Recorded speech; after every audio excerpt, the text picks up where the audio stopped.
할렐루야. 반갑습니다. 오늘 하나님께서 우리 마음을 열어주셔서 이 말씀을 깨닫게 해주시기를 주의 이름으로 축원합니다. 예수님께서 지금 유대인들에게 말씀을 전하고 계십니다.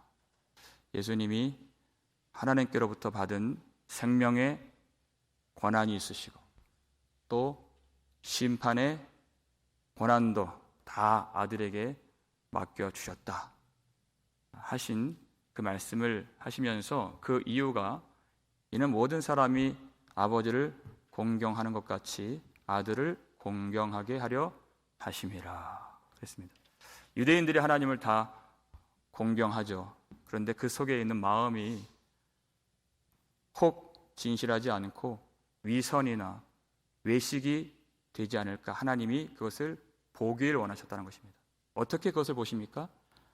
하나님이 그 아들을 보내셨을 때 그 아들을 사람들이 공경하면 그들이 하나님을 공경하는 그 마음이 참이 되는 것이고, 하나님이 보내시는 그 아들을 공경하지 아니하면 그들이 하나님을 사랑한다는 그 믿음과 사랑과 헌신은 다 거짓이 되는 것입니다.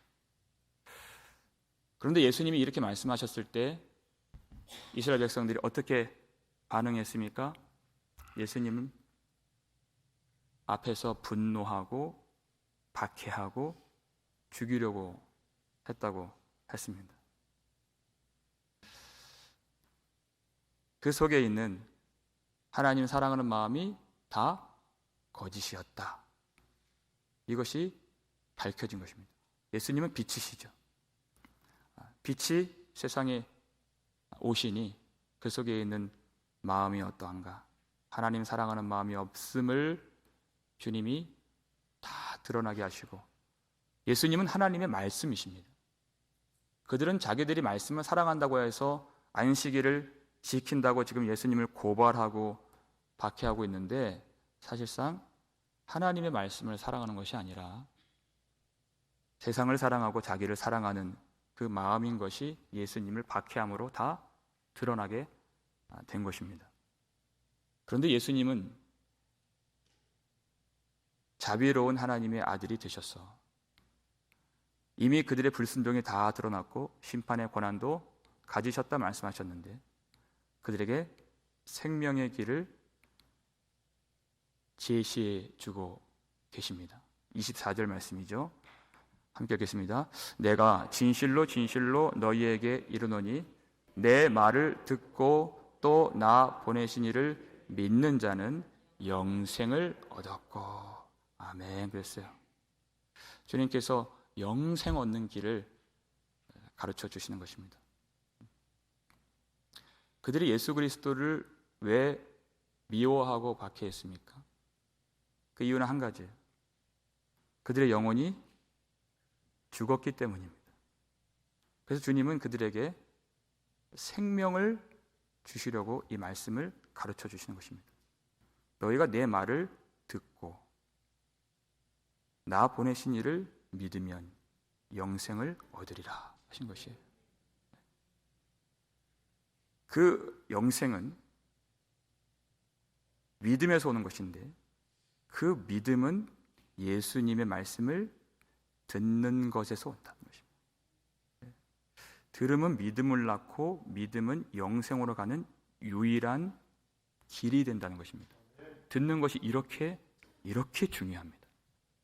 여러분 로마서 10장 17절 다 알고 계시죠? 그러므로 믿음은 어디서 나며? 들음에서 나며 들음은 그리스도의 말씀으로 말미암았느니라 그랬어요. 듣는 것이 이렇게 중요해요.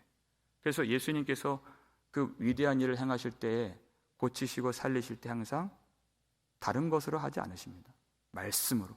38년 된 병자도 일어나 내 자리를 들고 걸어가라 선포하시니 그가 병이 낫게 된 것이에요. 항상 말씀으로 고쳐주십니다. 말씀이 이렇게 중요하다는 것을 우리는 사무엘상 15장에서도 발견할 수 있는데, 사무엘이 사울에게 이렇게 얘기를 합니다. 순종이 제사보다 낫고 듣는 것이 숫양의 기름보다 나으니 그랬어요. 하나님께는 번제가 있고 다른 제사가 있습니다. 그리고 또 듣는 것이 있어요. 근데 하나님이 사무엘에게 내가 무엇을 더 기뻐하는지 너는 아느냐? 사무엘이 그걸 알았다는 것이에요.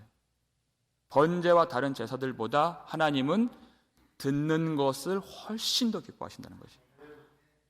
그래서 참된 성도의 진정한 예배는 하나님의 말씀을 듣는 것입니다. 참으로 듣는 것이에요. 사울이 왜 이 책망을 받았죠? 하나님이 사울에게 힘을 주셔서 전쟁에서 이기게 하셨습니다. 하나님의 은혜죠. 그때 명령을 주셨는데 그 아말렉에 있는 모든 것들을 진멸하라. 남자든 여자든 소나 양이나 나귀든 진멸하라. 이것이 하나님의 명령이었어요. 그런데 사울이 어떤 것은 진멸하고 어떤 것은 진멸하지 않았습니다. 그 기준이 무엇입니까?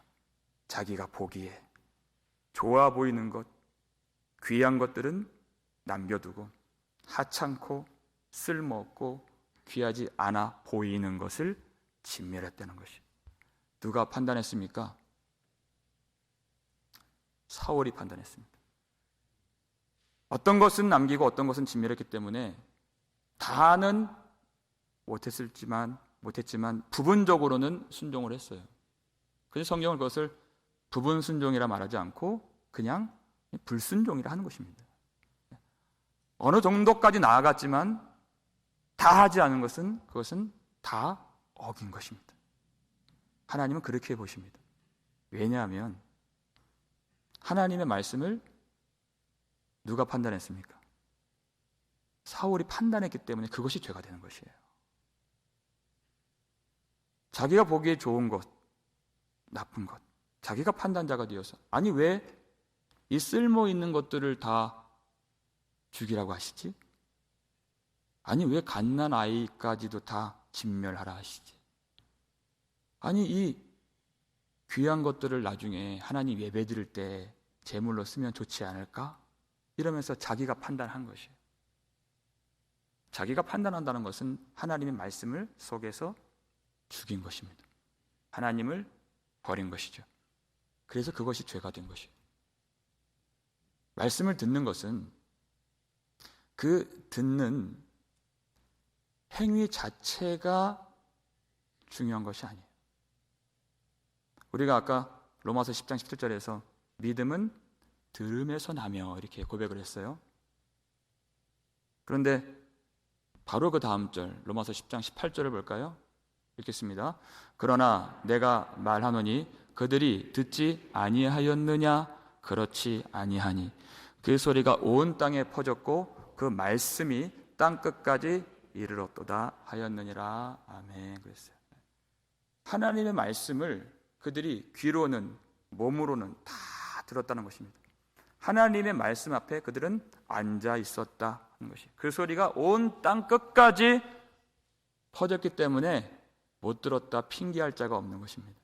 그런데 그들이 듣지 아니하였느냐? 그렇지 아니하니 다 들었는데 믿지 않았다는 것입니다. 다 들었어요. 여기서 알 수 있는 것이 하나님 말씀을 듣는 것은 귀로 듣는 것이 아니고 몸으로 듣는 것이 아니고 말씀을 깨닫는다고 말을 하는데 그것은 머리로 깨닫는 것이 아닙니다. 부활하신 주님께서 제자들 앞에 나타나셔서 너희에게 평강이 있을지어다 말씀하시고 누가복음 24장 45절 보니까 그들의 마음을 열어 성경을 깨닫게 하시니 그랬어요. 하나님의 말씀을 깨닫는 것은 우리의 마음인 것입니다. 깨닫는 마음, 말씀을 받을 만한 부드러운 마음이 있어야 하나님의 말씀을 깨달을 수가 있다는 것이에요. 하나님이 이 일을 위해서 선지자들을 보내셨죠. 그런데 하나님이 이사야를 처음 부르시고 보내실 때 아주 희한한 사명을 주십니다. 여러분 아시죠? 이사야 6장 9절 10절 볼까요? 읽겠습니다. 여호와께서 이르시되 가서 이 백성에게 이르기를 너희가 듣기는 들어도 깨닫지 못할 것이요 보기는 보아도 알지 못하리라 하여 이 백성의 마음을 둔하게 하며 그들의 귀가 막히고 그들의 눈이 감기게 하라. 염려하건대 그들의 눈으로 보고 귀로 듣고 마음으로 깨닫고 다시 돌아와 고침을 받을까 하노라 하시기로. 아멘. 했습니다. 이사야에게 주신 그의 사명이 하나님의 말씀을 전하라. 그 말씀을 전하여서 그들이 듣기는 들어도 깨닫지 못하게 하라. 이게 명령이었어요. 이 말씀을 전함으로 그들의 마음을 둔하게 하라 그랬어요. 분명히 마음으로 깨닫는다고 말씀하셨습니다. 근데 그 마음을 둔하게 하라 그랬어요. 이렇게 명령하신 이유가 무엇인가? 우리는 이때 하나님의 마음을 알아야 합니다. 이사야 1장 4절 말씀이죠. 읽겠습니다. 슬프다 범죄한 나라요 화물진 백성이요 행악의 종자요 행위가 부패한 자식이로다. 그들이 여호와를 버리며 이스라엘의 거룩하신 이를 만홀히 여겨 멀리하고 물러갔도다. 아멘. 이것이 슬프다 하신 하나님의 마음이라는 것입니다. 이 백성들을 보시는 하나님의 마음이에요. 이들이 하나님 앞에 나와서 예배하고 제사하고 숫 양의 기름을 드리지만 사실상 이들은 여호와를 버린 종자들이다. 이스라엘의 거룩하신 이를 만홀히 여겼다. 만홀히 여겼다는 것은 아주 가치 없게 여겼다는 것이에요. 그래서 할 수만 있다면 이들은 하나님을 버리고 하나님을 멀리하고 하나님 앞에서 물러갔도다. 그래서 하나님 마음이 아주 슬프셨습니다. 그때 주신 명령이에요. 이사야도 당혹스럽죠. 선지자의 사명을 받는 날 그들의 눈을 감기게 하고 귀를 막게 하고 마음을 둔하게 하라 하시니 이해할 수가 없었습니다. 그래서 하나님께 그 이사야 6장 그 후반부를 보면은 여호와여 어느 때까지니까 그랬어요.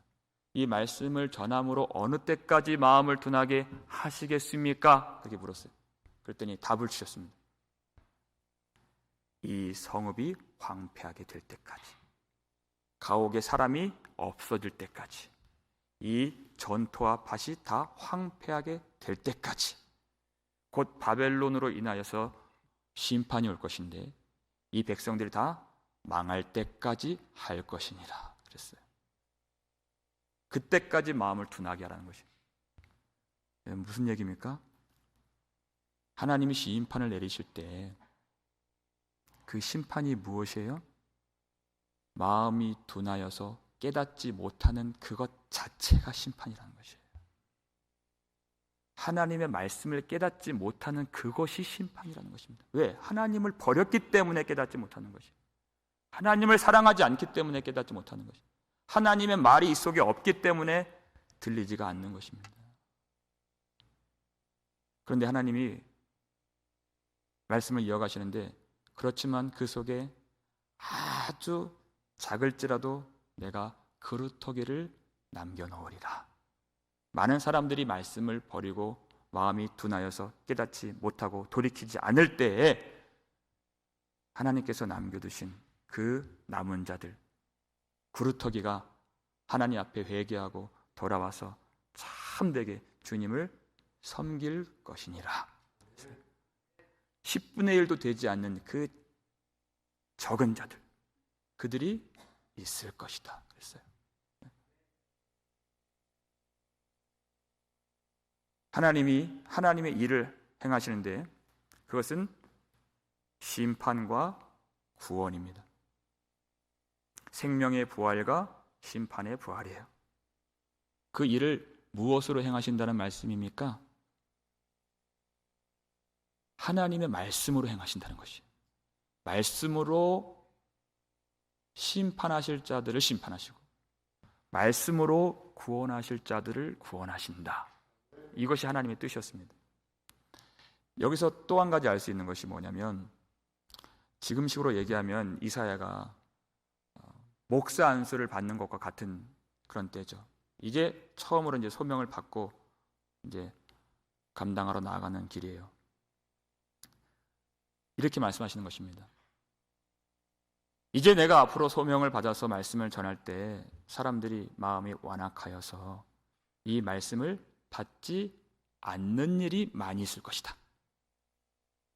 이 말씀을 버림으로, 나를 버림으로 너를 멸시하고 너를 박해하고 너를 죽이려고 들 것이다. 그때 너 살려고, 내가 사람들에게 사랑받으려고 이 말씀을 변경해서는 절대 아니 된다. 이 말씀을 주신 것이에요. 멸시받고 환난받고 용납되지 못하는 그런 어려운 상황 속에서 사람들에게, 많은 사람들에게 그 말씀을 전하고자 하는 그 목적으로 만약 말씀을 변경시킨다면, 말씀을 고치는 일이 있다면, 그들이 말씀을 받아서 고침을 받았다고 해도 그것은 가짜 치유이며 가짜 회복이 될 것이다. 이 말씀을 진리 그대로 그들이 듣든지 아니 듣든지 하나님께서 주신 진리의 말씀 그대로 너는 전해야 한다. 이것이 이사야의 소명이었습니다. 이것은 또 우리의 사명입니다. 하나님의 말씀을 받은 자들로서 우리의 목적이 단지 사람에 있는 것이 아니라 진리에 우리의 목적이 있어야 한다는 것이에요. 사람에게 목적이 있으면 말씀이 뒷전이 되고 말씀을 뜯어 고치는 일이 있어서 세상과 타협하고 혼합주의 혹은 인본주의로 흘러갈 아주 위험한 교회가 될 것이기 때문에 오직 우리는 하나님의 진리의 말씀을 지키는 진리의 기둥과 터가 되어야 한다는 것이에요. 여러분, 이 말씀을 누가 듣겠습니까? 요한복음 8장 47절 볼까요? 읽겠습니다. 하나님께 속한 자는 하나님의 말씀을 듣나니 너희가 듣지 아니함은 하나님께 속하지 아니하였음이로다. 아멘. 그랬어요. 말씀을 사람들에게 맞추어 뜯어 고친다고 듣는 것이 아니에요.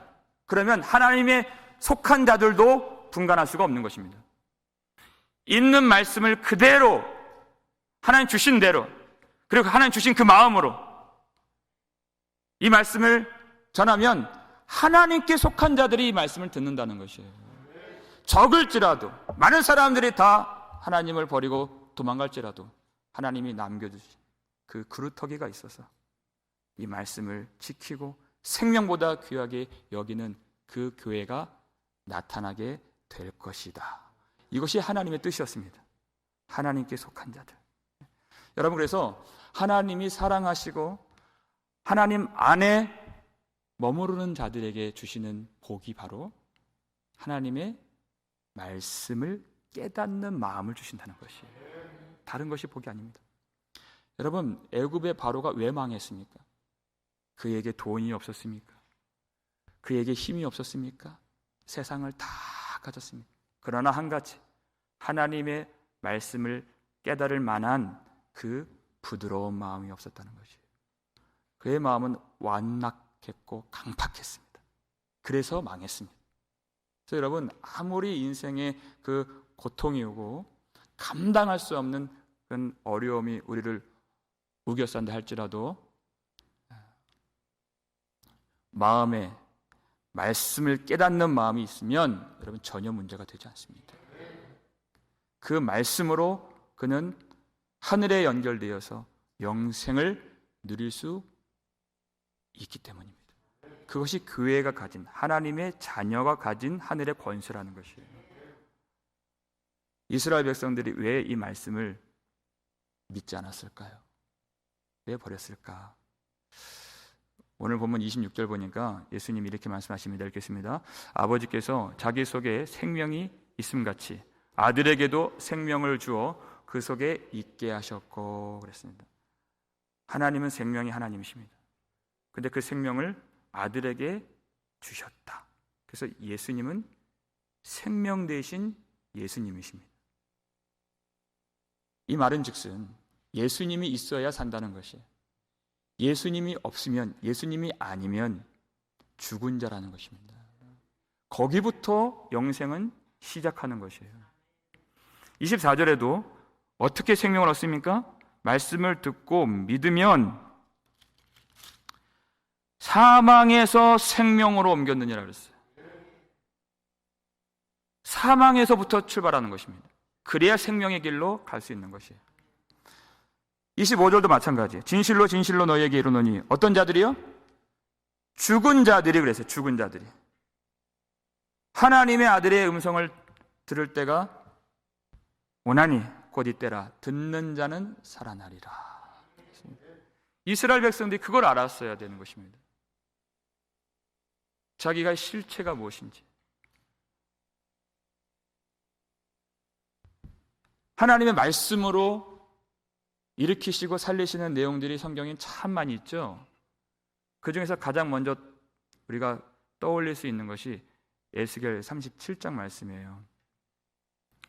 그때 에스겔 선지자를 하나님의 성령께서 이끌어 주십니다. 그를 어디로 인도해 주시죠? 아름다운 무엇을 보여주시고 화려한 어떤 것을 보게 하시는 그 걸음이 아니었어요.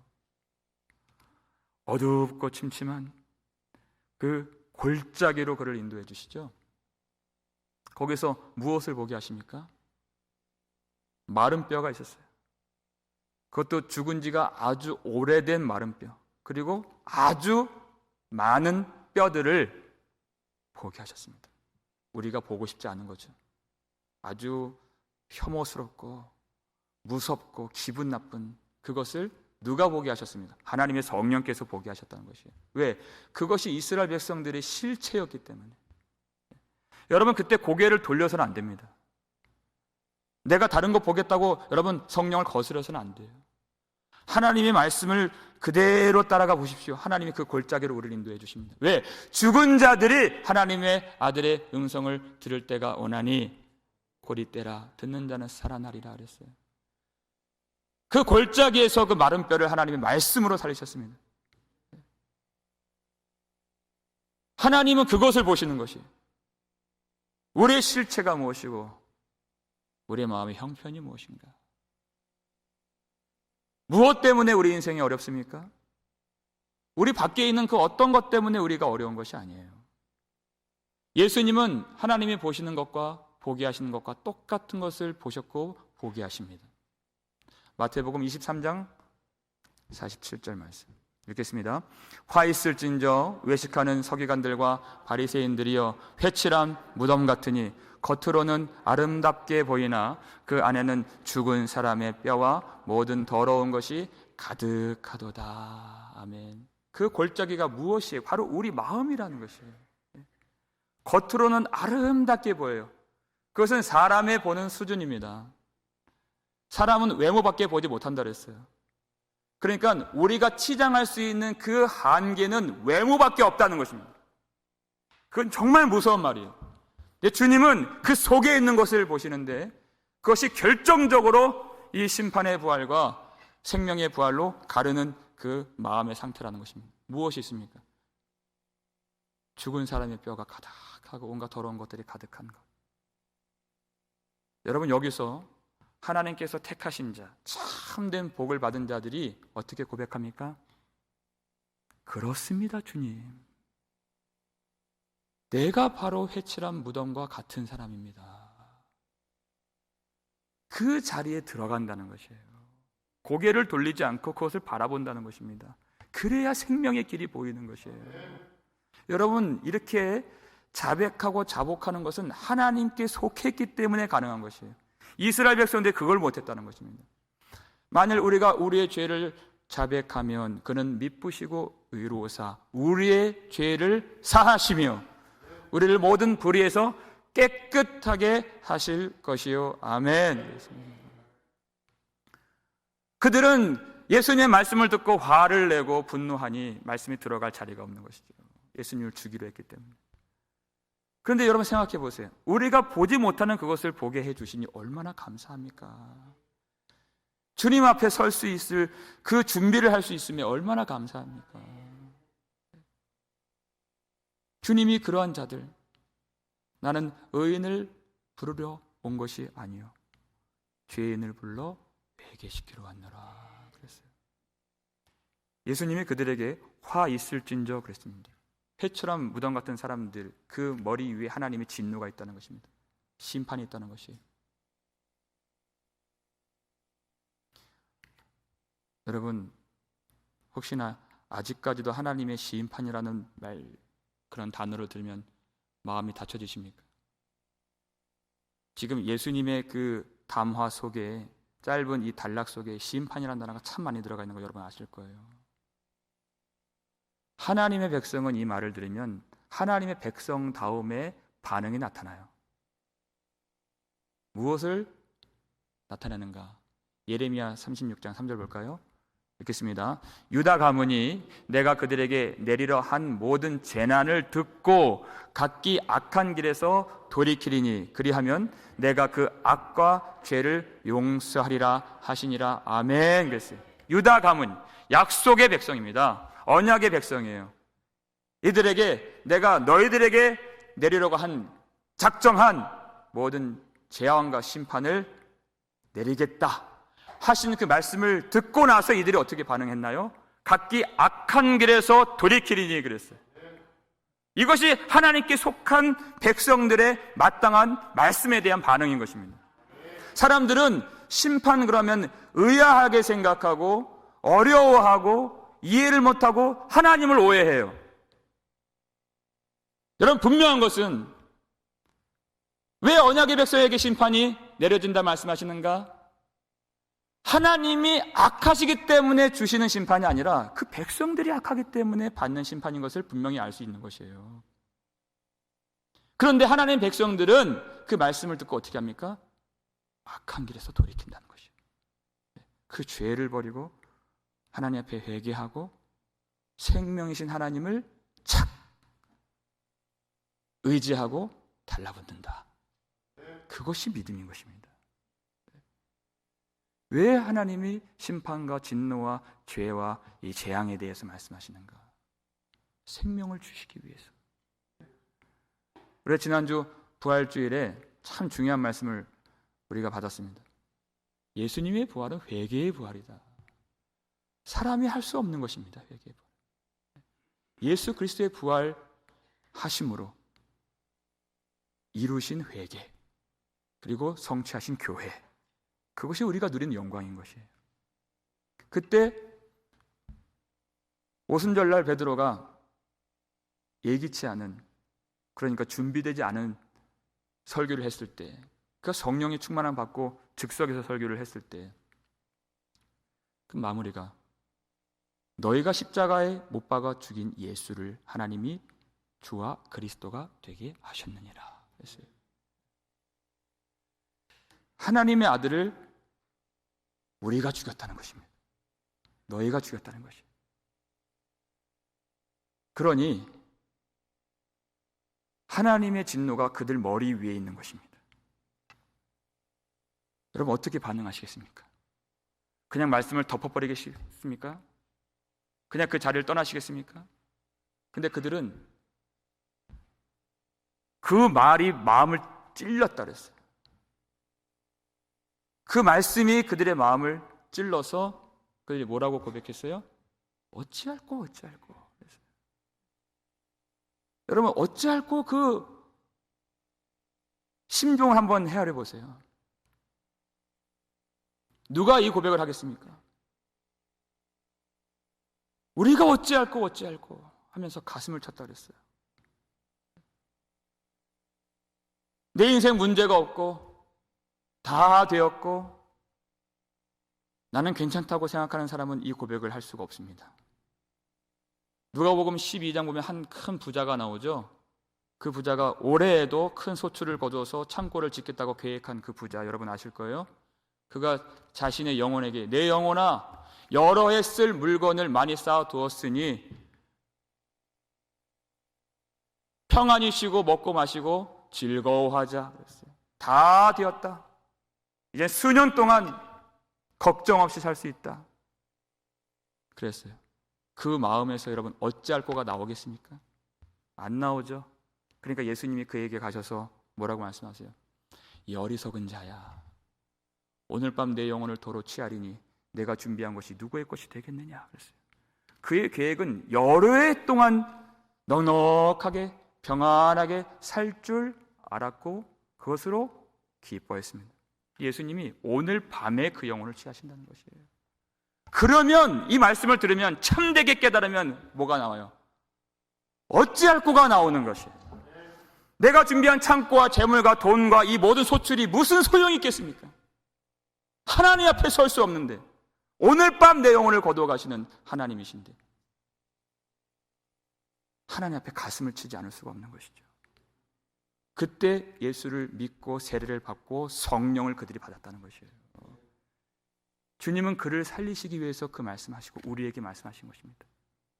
오늘 밤 영혼을 거두어 가실 수가 있는데 죽은 자들이 하나님의 아들의 음성을 들을 때가 오나니 곧 이때라. 듣는 자는 살아나리라. 바로 지금 하나님이 그 생명을 허락해 주신다는 것입니다. 여러분 그 말이 무슨 말이에요? 이때라 그랬어요. 바로 이때라. 지금 이 말씀으로 주님이 생명을 주신다는 그 의미는 우리가 어제도 기도했고 어제도 회개했지만 오늘도 그 기도가 필요하고 오늘 이때도 그 회개가 필요하다는 것이에요. 우리가 예수 처음 믿을 때 마음에 너무나도 감동하여서 눈물 흘리면서 주님께 우리 손을 뻗치고 찬양을 부르면서 그렇게 의지했었지만 오늘은 어떻습니까? 오늘은 더 의지해야죠. 주님 만날 날이 더 가까워졌기 때문에. 오늘 바로 이때 그 생명이 우리 가운데 반드시 나타나야 하고 그 의지함이 있어야 한다 그랬어요. 내가 매일 십자가 앞에 더 가까이 가오니 구세주의 흘린 보배 피로써 나를 정케 하소서. 어찌할꼬. 여러분 우리가 왜 매일 그렇게 십자가 앞에 나아가고 십자가 붙들고 회개를 해야 됩니까? 예수님이 우리에게 가르쳐 주신 기도가 있잖아요. 너희는 이렇게 기도하라. 주님 나라 갈 때까지 이렇게 기도하라. 그 뜻이죠. 거기에 마태복음 6장 12절 보니까 우리가 우리의 죄 지은 자를 사하여 준 것 같이 우리 죄를 사하여 주시옵고. 날마다 기도하라는 것이에요. 우리에게 죄 지은 자, 여러분 용서할 수 있습니까? 정말 그를 풀어주었습니까? 주님의 말씀은 그것이에요. 내가 너희를 하늘에서 풀어주었기 때문에 너희들에게 은혜가 있지 않느냐? 그러면 너희도 풀어줄 수 있느니라. 그 풀어줌이 용서입니다. 근데 왜 못 풀어줘요? 하나님의 은혜가 내 속에 있지 않기 때문에 못 풀어주는 거예요. 은혜가 없으면 내게 죄 지은 자가 보이는 것입니다. 근데 하나님이 그 연약함을 깨닫고 그래서 어찌할 거가 나오는 것이에요. 여러분 우리에게 손해 입히고 나 욕하고 다니고 내게 죄 지은 사람들 여러분 다 풀어줬어요? 어려움이 있지 않습니까? 그러니까 어찌할 거가 나오는 것이에요. 그것이 우리가 오늘도 회개가 필요하다는 것을 보여주는 것입니다. 하나님 우리가 이렇게 연약합니다. 그렇게 주님을 간절히 의지하고 구하다 보면 하나님이 성령을 부어주시는 거죠. 어찌할꼬 하면 성령을 그러면 그 성령의 은혜로 그 힘으로 용서하고 사랑하고 섬기고 위로하고 하나 되는 하나님의 성도로 빚어가시는 것입니다. 그래서 오늘도 기도하는 거예요. 우리의 죄를 사하여 주시옵고. 이 기도 안 할 수가 없는 것입니다. 그러면 오늘 이때의 그 믿음이 오늘 주신 생명이 영원까지 간다는 것입니다. 오늘 그 생명을 누리면 그 생명은 영원히 누려질 생명이다. 그래서 28절 중간부터 29절 볼까요? 읽겠습니다. 무덤 속에 있는 자가 다 그의 음성을 들을 때가 오나니 선한 일을 행하는 자는 생명의 부활로 악한 일을 행하는 자는 심판의 부활로 나오리라. 아멘. 그랬어요. 여기서 무덤 속에 있는 자가 그의 음성을 들을 때가 오나니 그랬습니다. 이미 25절에서 죽은 자들이 하나님의 아들의 음성을 들을 때가 오나니 그랬잖아요. 그때 죽은 자들은 하나님을 알아보지 못하는 그 영혼이 죽은 자들을 말하는 것이에요. 그렇죠? 근데 여기서 그것을 구분짓기 위해서 무덤 속에 있는 자, 그 육신이 죽은 자들을 말하는 것입니다. 그 육신은 죽었다고 끝이 아니라 하나님의 아들의 음성을 다시 들을 때가 온다. 심판대 앞에 서게 된다. 그 뜻이에요. 그런데 지금 우리가 오늘을 살면서 듣는 주님의 음성과 그때 듣는 주님의 음성은 다른 것이에요. 왜? 그때는 심판이 선고되는 음성입니다. 최종적인 결론이 나와서 이 사람이 생명의 부활로 갈 것인가 아니면 심판의 부활로 갈 것인가 그 정해진 것을 선언하고 선포하는 그런 주님의 음성이에요. 근데 지금 듣는 주님의 음성은 그렇지 않아요. 오늘 보라 지금은 은혜 받을 만한 때요 그랬어요. 보라 지금은 구원의 날이로다. 이 회개의 기회를 잃어버리지 말라는 것입니다. 그때 가서 듣는 그 심판의 음성 듣기 전에 오늘을 사는 동안에 주의 말씀을 우리가 어떻게 듣고 어떻게 사랑해야 되는가. 오늘 밤 하나님이 영혼을 다 걷어가실 수 있습니다. 그래서 이 말씀을 듣는 가운데 우리는 참되게 매 순간마다 주님 앞에 회개하며 은혜를 구할 수 있어야 되는 것이에요. 근데 25절에서는 죽은 자들이 하나님의 아들의 음성을 들을 때가 오나니 듣는 자는 살아나리라 그랬어요. 듣는 자는 살아나리라. 29절에는 어떤 사람이 살아납니까? 선한 일을 행하는 자는 생명의 부활로 이렇게 나왔어요. 이 듣는 것과 선한 일을 행하는 것이 다르지 않다는 것입니다. 들음에서 난 그 믿음 그 자체가 그 선한 일을 행하는 것이라는 것이에요. 여러분, 하나님의 일하는 것이 무엇이에요? 요한복음 6장 29절을 볼까요? 함께 읽겠습니다. 하나님께서 보내신 일을 믿는 것이 하나님의 일이니라. 아멘. 누가 세상 사람들이 이것을 일이라고 여기겠습니까? 어떤 업적이 있어요? 보이는 것이 있어요? 소칠이 있어요? 땅의 것으로는 그것이 나타나는 것이 아니에요. 그러나 마음속에서 참으로 말씀을 받고 깨닫고 예수를 의지하고 믿으면 그것이 하나님의 일이니라. 그 믿음이 일이에요. 그래서 십자가에서 구원받은 그 강도가 손발이 묶였으니 무슨 일을 했겠어요? 아무것도 안 하고 구원받았다고 사람들이 얘기하잖아요. 아니에요. 그 마음에서 자신의 죄를 깨닫고 심판받아 마땅한 자기 존재를 알고 예수를 의지했습니다. 예수를 믿었습니다. 그것이 하나님의 완전하신 일이 되었어요. 그래서 구원을 받은 것이에요. 생명의 부활로 그가 나타나게 되어서 오늘 내가 나와 함께 낙원에 있으리라. 그 말씀을 받은 것입니다. 하나님의 일이라고 하는 것은 하나님으로부터 나온 일이에요. 하나님께로부터 나온 모든 일이 하나님의 일입니다. 선한 일이. 첫 번째가 회개하는 것이죠. 하나님이 주셔야 회개할 수 있습니다. 회개함과 죄사함은 하나님이 주시는 것입니다. 그러면 여러분 그 믿음이 우리 속에 있는데 믿음이 우리를 그냥 내버려 두나요? 아니요, 절대 그렇지 않아요. 우리에게 은혜가 부어지고 믿음이 있으면 그 믿음의 삶을 반드시 살도록 만들어줍니다. 그 믿음의 삶, 은혜가 있으니 더 이상 다른 사람의 죄가 보이지 않아요. 나를 구속하시고 나를 위해서 죽으시고 부활하신 예수님만 보여요. 다른 사람의 죄가 보이지 않으니까 죄가 풀어지는 거예요. 그게 용서예요. 은혜가 보이니, 예수가 보이니 그것이 무슨 문제가 되겠습니까? 저절로 풀어지게 되는 것이죠. 그러니 사랑할 수 있게 되는 것입니다. 내 힘으로 하는 것이 아니에요. 나의 애씀이 아니에요.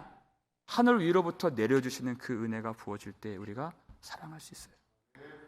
여러분, 하나님의 은혜로 충만하게 부어주시면 어떤 마음의 욕심이 듭니까? 잘하고 싶습니다. 하나님께 잘하고 싶습니다. 하나님께 잘 섬기고 싶습니다. 그리고 빨리 돌아가서 우리 가족들에게 잘하고 싶습니다. 우리 부모님께, 우리 자식들에게, 정말 형제들에게 잘하고 싶죠. 그리고 평소에는 별로 나랑 상관없어 보이는 그런 교우들, 성도들, 나랑 연배도 다르고 나랑 배경도 다르고 다 다르지만 그 성도들이 떠오르고 성도들에게 잘하고 싶어져요. 좋은 것을 먹이고 싶고 좋은 것을 나누고 싶고 그 마음이 우리 속에 들어오게 되는 것이 바로 믿음인 것입니다. 하나님이 그렇게 역사해 주십니다. 하나님의 말씀을, 예수 그리스도의 말씀을 진실하게 듣고 깨달을 때 이 생명을 누리면 그 생명이 영원토록 이어지는 것이. 여러분, 그래서 하나님이 보게 하시는 것, 여러분 고개 돌리지 마십시오. 마른 뼈라도 주님은 말씀으로 살리십니다. 우리가 그 자리까지 들어갈 줄 알아야 됩니다.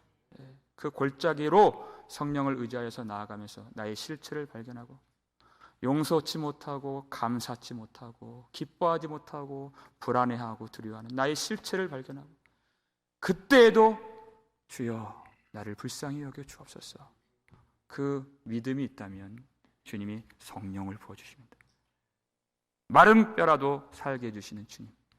주님은 우리를 오늘 그 생명을 주시기 위해서 불러주신 것입니다. 부활절만이 아니라 우리에게 그 생명을 더해 주시기 위해서, 부활의 권능을 입혀주시기 위해서 우리에게 이 말씀을 선포해 주시는 하나님이십니다. 하나님의 음성을 마음으로 깨닫고 날마다 하나님 앞에 나아가서 영원하신 생명 되신 주님 안에서 부활의 생명을 누리고 감사하고 기뻐하며 사랑하며 믿음으로 사는 저와 여러분 되시기를 주의 이름으로 축원합니다.